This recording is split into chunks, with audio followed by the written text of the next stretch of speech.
बीड जिल्हा सध्या हत्या आणि संबंधित गुन्हेगारीमुळे चर्चेत आहे। बीड जिल्ह्यात आणखी 2 हत्या प्रकरण समोर आले। बीड जिल्ह्यातील आष्टी तालुक्यातील 3 सगळ्या भावांना मारहाण झाली, यात दोघांचा मृत्यू झाला। या घटनेमुळे तिथं कायद्याचा धाक संपला का असा प्रश्न उपस्थित होतोय। वाहिरा गावात झालेल्या हत्येचं काय कारण आहे, पोलिसांनी काय माहिती दिली, समजून घेऊया या व्हिडिओमध्ये। बीड जिल्ह्यातील आष्टी तालुक्यातील वाहिरा गावात लोखंडी गॅस धारदार शस्त्राने हल्ला करत 3 सगळ्या भावांना मारहाण करण्यात आली। या 2 भावांचा जागीच मृत्यू झाला, तर एक जण गंभीर जखमी आहे। अजिनाथ विलास भोसले, भरत विलास भोसले आणि कृष्णा विलास भोसले अशी या 3 भावांची नावे आहेत। हे तिघे भाऊ वाहिरा गावी गुरुवारी आले होते। तेथे हे गोरख भोसले आणि दीपक भोसले यांच्याकडे आले होते। या ठिकाणी वाहिरा गावातील आणि बाहेर काही लोक जमा झाली। गुरुवारी दुपारपासून हे सगळे याच ठिकाणी होते। रात्री 9:30 ते 10च्या दरम्यान यातील काही लोकांनी या तिन्ही भावांवर लोखंडी गॅस धारदार शस्त्राने हल्ला केला।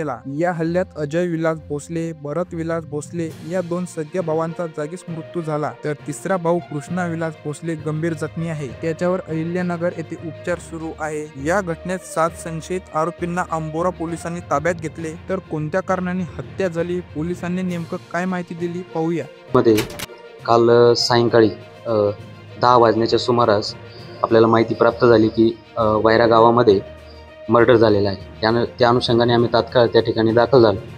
तर अशी माहिती मिळाली, प्राथमिक माहिती आपल्याला का अंबोरा पोलीस स्टेशन हद्दीतीलच हातोळण गाव आहे, तेथील भरत भोसले, त्याच्यानंतर अजिनाथ भोसले आणि कृष्णा भोसले हे वाहिरा येथे जी पारधी वस्ती आहेत गोरख भोसले, त्याच्यानंतर त्यांचा भाऊ दीपक भोसले यांचे इथं आले होते। त्यांचे जुन्या भांडणाच्या वादावरून वाद झाला। हे दोन्ही बाजूचे जे आरोपी आणि फिर्यादी आहेत यांचं क्रिमिनल बॅकग्राऊंड आहेत। यांच्यावर सोलापूर तसेच नगर येथे जबरी चोरी, दरोडा यासारखे गंभीर गुन्हे दाखल आहे। त्याच्याच वाटणीवरून यांच्यामध्ये वाद झालेला अशी प्राथमिक माहिती आपल्याला मिळाली आहे। तो वाद जास्त विकोपाला गेल्यामुळे त्या ठिकाणी जे हातोळणवरून 3 सख्खे भाऊ आलेले होते, त्यामध्ये भरत भोसले, अजिनाथ भोसले हे जागेवर मयत झालेले आहे। त्याच्यानंतर जो त्यांचा तिसरा भाऊ कृष्णा भोसले हा गंभीर जखमी असल्याने त्याला सिव्हिल हॉस्पिटल नगर येथे ॲडमिट केलेले आहे। त्यानंतर आम्ही तात्काळ जे 2 प्रेत होते त्यांना सरकारी दवाखाना आष्टी येथे उपचाराकामी दाखल केले। तिथे डॉक्टरांनी त्यांना तपासून मयत घोषित केलेलं आहे।